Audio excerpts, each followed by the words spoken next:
Hello, and welcome back to Something to Noodle On. With all the tech layoffs this year, and really just companies trying to tighten their bottom line after record-breaking profits from the pandemic, it has a lot of us looking for new employment. Or maybe the pandemic caused you to realize what is truly important in your life, and you want to switch gears entirely. Either way, a jump in careers or starting over new might make us feel a little bit like a fraud. So today, I wanted to talk about imposter syndrome. I'm sure most of us have experienced this at least once in our lives, and for some of us, maybe it's even more of an ongoing problem. Before we dive in, if you like what you're hearing, consider leaving us a 5-star rating. It goes a long way in getting our podcast seen by other listeners, so thank you so much for sticking with us and choosing something to doodle on. All right, let's dive in.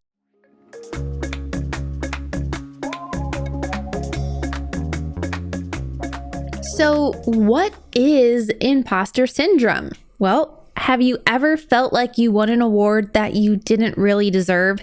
Especially since everyone else competing for it was 1,000 times better than you? Or have you shied away from seeking promotions at work because you still feel like you're not good enough at your job yet, despite the years of preparation and previous professional success? Well, you might be suffering from imposter syndrome if you said yes to one or all of those. Not to call you out or anything. Imposter syndrome is that nagging voice we sometimes hear that tries to convince us that we're not as good as we really are. It fills us with self-doubt and leaves us questioning the knowledge, skills, and expertise we've acquired. Our mind tells us that we're fooling everyone else around us, and it's just a matter of time before they figure out that we are indeed a fraud, maybe inadequate, or worse, incompetent. And as an added cherry on top, this feeling persists despite all evidence of the contrary. No amount of compliments, high scores, awards, special recognition, even promotions, or any other tangible, measurable, concrete proof will convince us that we're not just trying to fake it until we make it.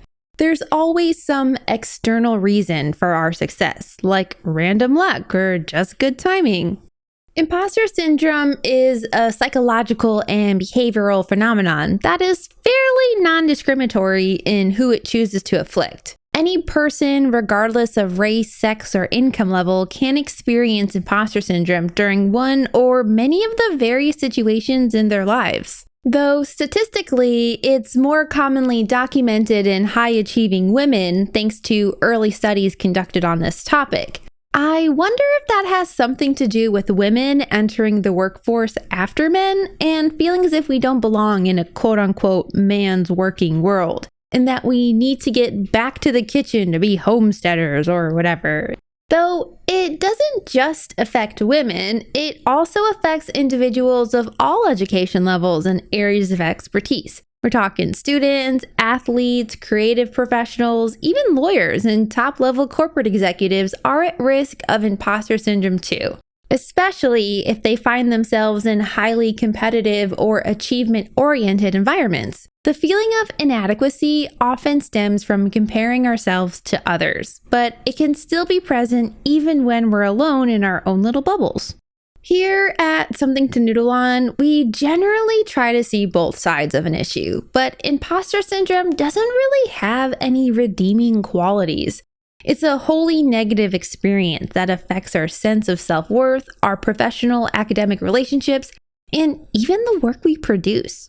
None of us like to feel that we're not good enough, especially when we're following our intimately chosen pathways through life. It's natural to experience self-doubt or feelings of inadequacy once in a while, especially when we're first starting out. But over time, as experience accumulates, those feelings tend to fade away. But when imposter syndrome settles in and makes itself at home, those lingering doubts turn into anxiety and depression or even guilt. We compare ourselves to others in the same vertical and second guess our knowledge if someone in a more established position disagrees with us. We may constantly seek validation and then not believe that validation when it comes. Like for me, I I really love space, and I read hundreds of science articles from various space journals about new findings from the James Webb Space Telescope or new findings on matter and weather on other planets. However, when I go to recite these articles to other people, I feel a sense of doubt. Like, I'm not smart enough to understand space, even though I spent an hour reading a recently published document. It feels silly to think that I can't teach someone all the space stuff I know, but for some reason, I start forgetting all the facts of the story and feeling like I'm not smart enough to know what I'm talking about. This internalized inadequacy that comes from imposter syndrome is constantly nagging at us, reminding us that no matter what we do, it's just not good enough. Because of this persuasive self-doubt, we often strive to obtain a standard that is generally unreachable, thinking that if we just acquire the skills and knowledge others believe we have, then they'll never figure out that we were phonies in the first place. Unfortunately, we're unable to rise to the level of perfection required to pull this off. So the pressure we've put on ourselves to succeed keeps mounting and mounting until we're too burnt out and exhausted to continue. Any successes that we do manage to achieve through this extraordinary effort do little to reassure us. We're externally chasing a moving goalpost, and we're the ones pushing it back further and further and further. At work or school, even in our social lives, imposter syndrome stands in the way of us celebrating the achievements and accolades we've rightfully earned. Instead of recognizing our own ability, we attribute our successes to outside factors. Maybe you achieved a 4.0 in grad school. Well, the institute must not have been very good, or the assignments were way too easy. Maybe you were promoted at work. The powers that be obviously overlook some random minor infraction you committed because you definitely don't deserve to move up the ladder. Or maybe you won a pie eating contest. You must have been the only one who came hungry. For every success, there's some external force influencing where the ball lands, because we believe there is no way our intelligence or skills could have carried us into the end zone. When we feel this way, we fail to recognize the significance of our achievements. What should be our proudest moments are simply cases of mistaken accomplishment. Instead of celebrating our victories, we amplify our mistakes, our failures, and perceived shortcomings, labeling ourselves as unworthy and undeserving. One of my biggest moments of imposter syndrome was when I landed a job as the manager of digital video strategy for a casino company in Las Vegas. Deep down, I knew I had the skills to be there, but I didn't feel like I deserved the chance at the job. My degree was in something totally different than marketing, even though I knew I had the skills listed in the job description. I remember coming home every day after work crying because I felt like I was constantly waiting for my manager to find out that I was a big phony and I didn't know anything about marketing. Friends and family reassured me that they read my resume and they knew my skill set, and I got the job because they wanted me there for it. But I couldn't let myself be happy about it no matter how hard I tried. In my mind, I just wasn't doing a good job. And that, my friends, is imposter syndrome. Sometimes the perfectionism that goes hand in hand with imposter syndrome makes us feel like our work is never ready. Constantly striving to reach an ever-moving goalpost tickles our inner perfectionism monsters, sending them into overdrive. Every detail must be examined, every route explored. There's always a better way to do this or do that. More research must be done so your lack of expertise goes unnoticed. And on and on and on. Your perfectionism monster is hungry and demands to be fed.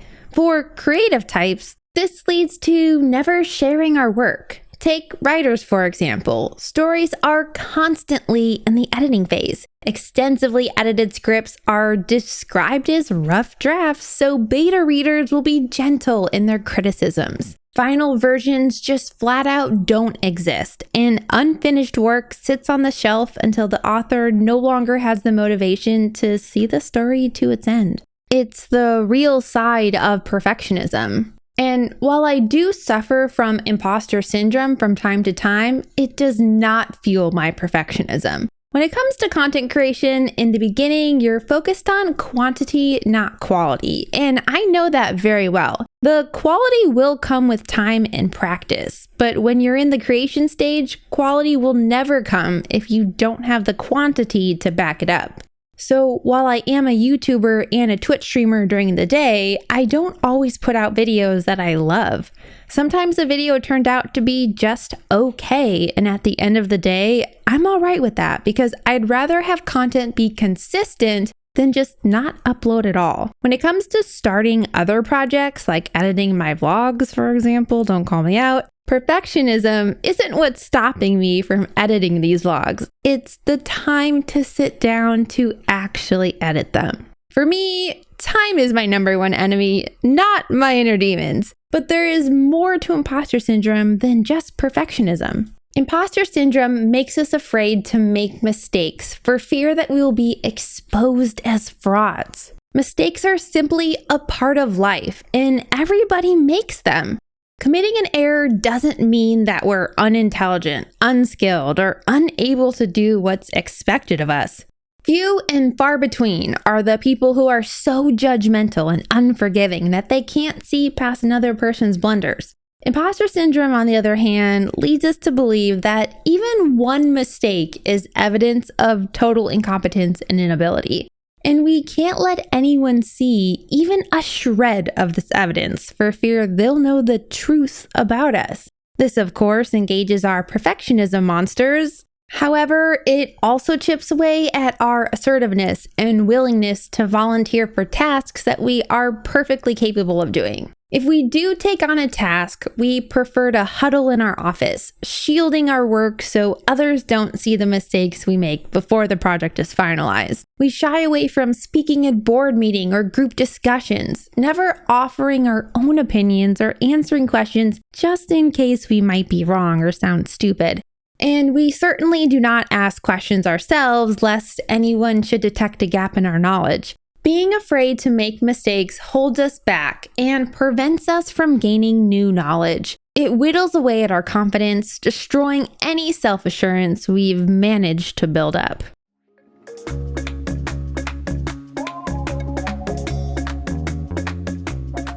So, how do we recognize imposter syndrome in ourselves?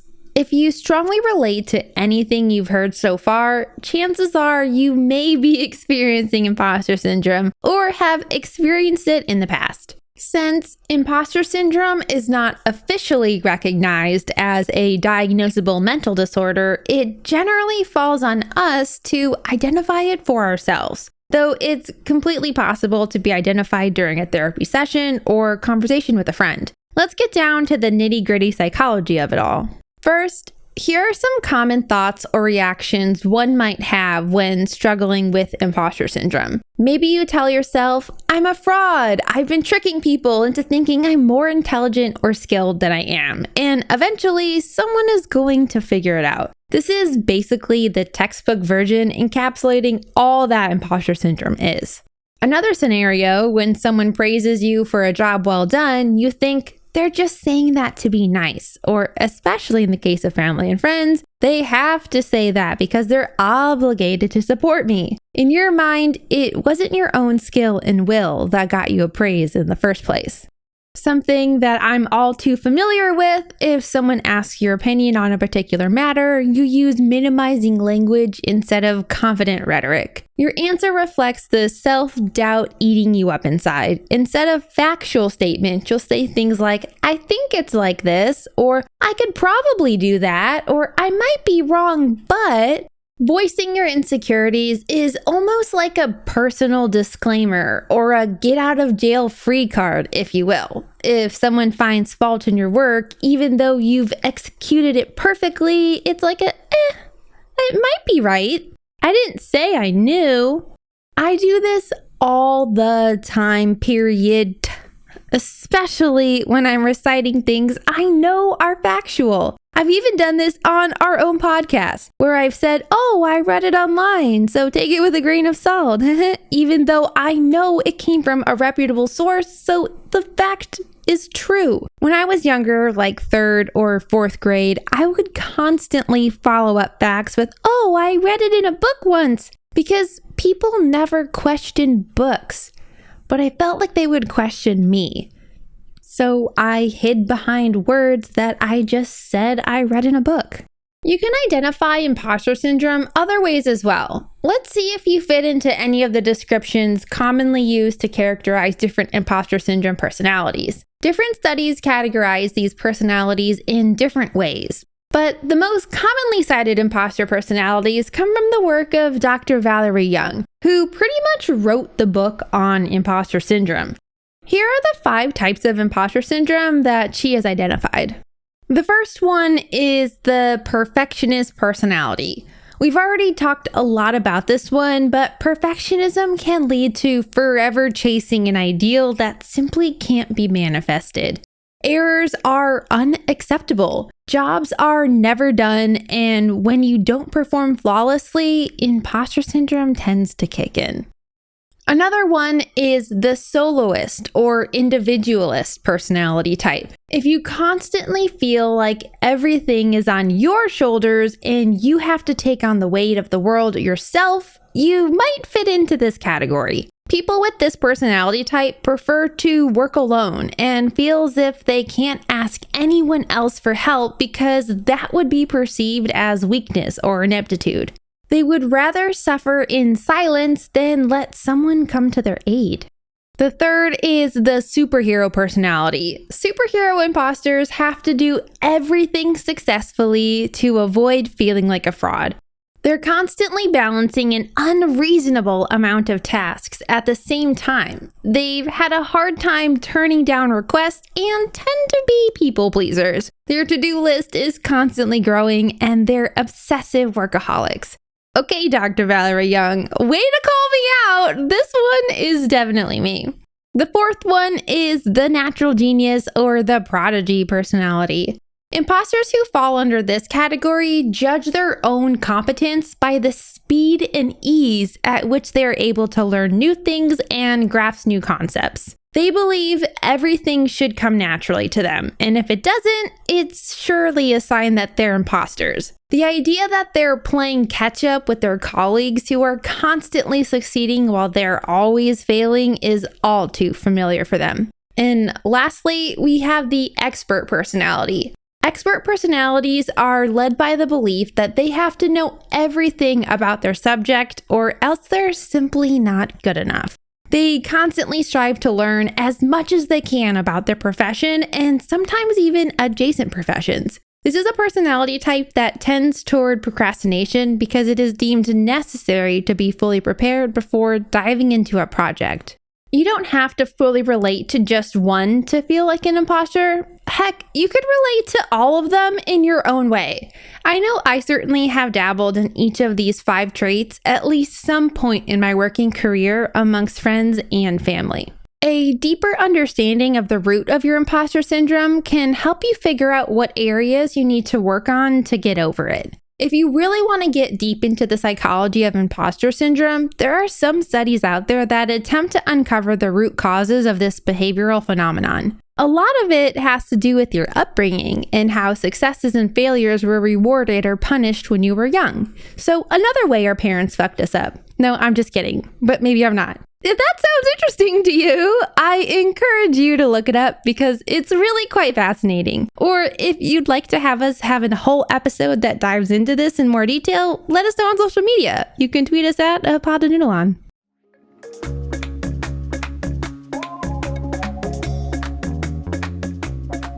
Now, let's take a look at some do's and don'ts for coping with and overcoming imposter syndrome. Just a brief disclaimer before we get into these, I am not a mental health care professional, so this is just advice based on how I deal with my imposter syndrome whenever it hits. My hope is that they can help you too, but they're not a substitute for professional care if you feel like that is something that you might need to overcome. The first first do on our list is know you're in good company. Imposter syndrome is actually incredibly common. There have been more than a handful of studies done, and many of them show that 70 to 80% of people have experienced imposter syndrome at some point in their lives. All those people you see doing awesome things and excelling in everything they do, chances are most of them feel like they're faking their way through life too. Deep down, knowing that everyone else feels like a fraud eases my mind. Like we're all just faking it until we make it, and then we get promoted and need to fake it some more. A don't on our list is don't be afraid to make mistakes. Mistakes are not the enemy. They're how we learn. Shut out any voices, whether your own or someone else's, that tell you that mistakes are a sign of inferiority. Good people don't focus on your mistakes. They help you correct them so you can continue to succeed. I personally think mistakes are a part of life and help you grow as an individual.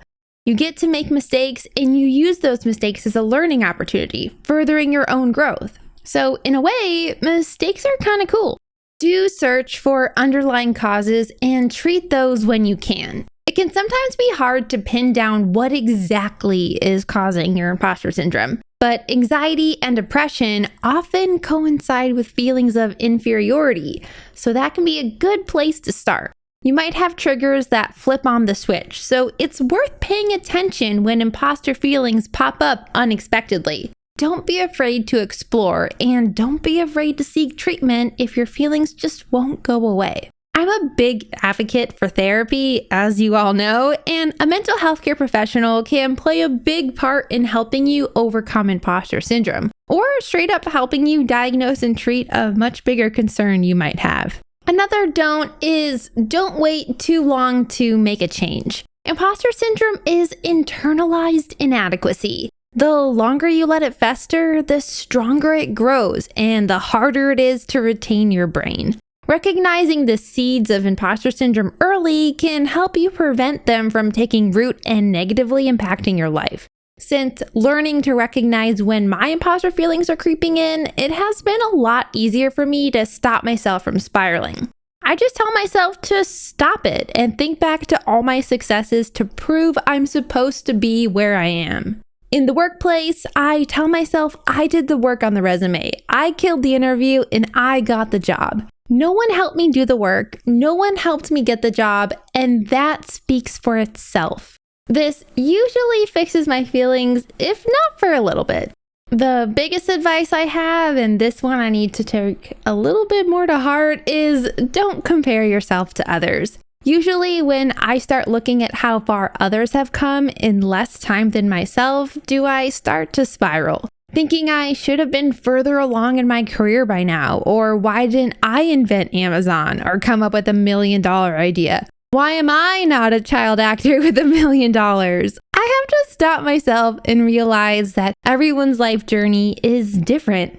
It's not about the destination, but how we got there, right? So if the destination of life is, well, death, then my own path is my journey, and it's the people you meet and the experiences shared along the way, not who got there first. I hope some of these help ground you when your imposter syndrome starts spiraling down. But again, I'm not a professional, so take these with a grain of salt.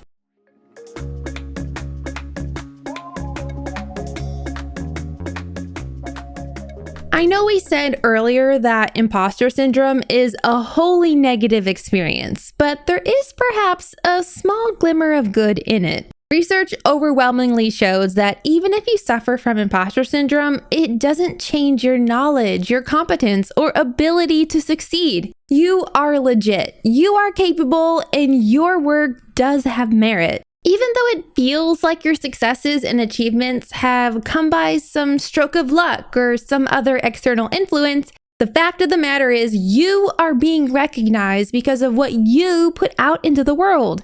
It's a lot harder to fake intelligence, competence, and superior work than you might believe. Plus, with how much scrutiny we get from teachers, prospective employers, family members, friends, and random online armchair detectives, someone would have noticed by now if you were sketchy or inauthentic. chances are they'd also confront you with their suspicions or alert some higher authority. If you were a phony, which you're not, you wouldn't get away with it for long. The fact that people around you are complimenting your work and celebrating your accomplishments is the best evidence you have to prove your value. They believe in you, and I believe in you, so you should believe in you too. Now go get it, girl. No, I'm kidding, but actually, you should go get it.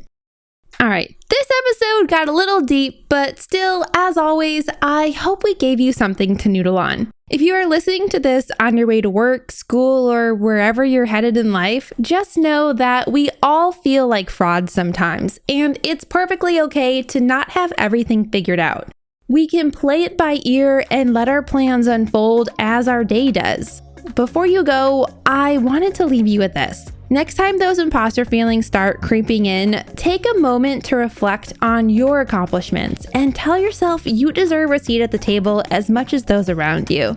If you have a story of imposter syndrome that you would like to share, join our Discord or tweet at us at @apodnoodleon. Until next time, bye!